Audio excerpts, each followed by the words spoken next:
Welcome to Rich Conversations. We spent the last few episodes talking about coaches who have influenced my approach to life based on implementing big ideas from their coaching philosophies. So that included Pete Carroll, Nick Saban, and Bill Belichick. But those who have followed the podcast for a while, or people that know me personally, know I can't pass up an opportunity to talk about Coach Phil Jackson and how implementing ideas from his coaching philosophy have transformed my life over the past 5 years. Phil Jackson coached the Chicago Bulls and Los Angeles Lakers to 11 NBA championships.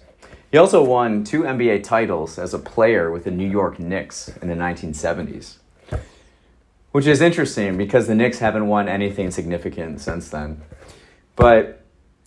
Sometimes people will say, well, he had Michael Jordan. He had Kobe Bryant, right? But according to my math, Michael Jordan won 0 championships without Phil.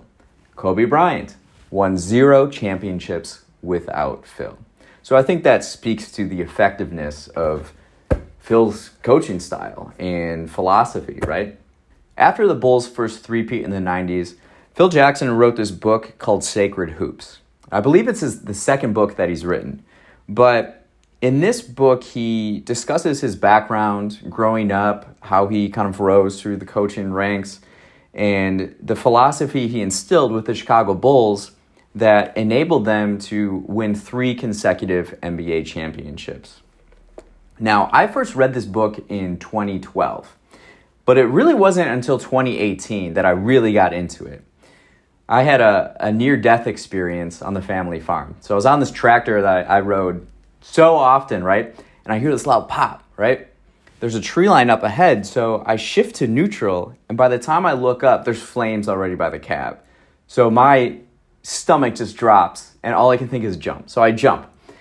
And since that moment, I wanted to live a better life. Like, how do I live my best life, right? Because our time is limited. And so I just started reading a bunch of books.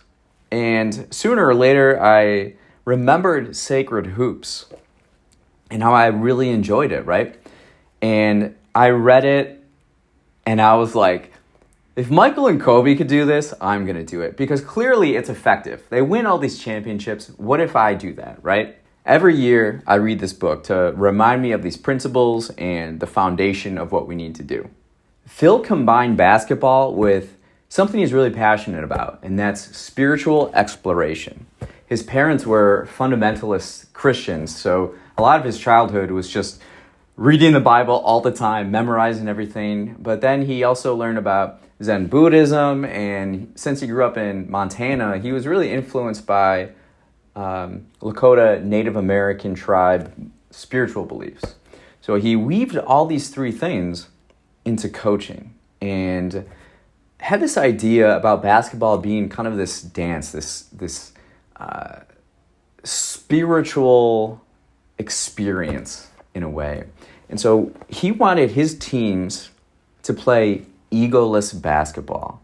And now this is the mid-90s, and at the time, the NBA was very physical, and it was very, it was all about like machoism and kind of challenging each other's manhoods in that way. But he took a different approach, and he introduced mindfulness and meditation into the team.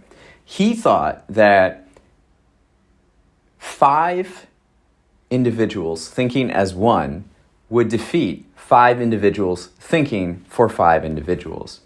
So he introduced these principles of just clearing the mind, meditate, calmness, so that when you're on the court, we're not in our heads. We're not thinking about the last shot we took, whether we missed it or made it. We're not thinking about what's going on after the game. It's all about what is happening here right now. And with that, being objective about what's happening here right now on the court.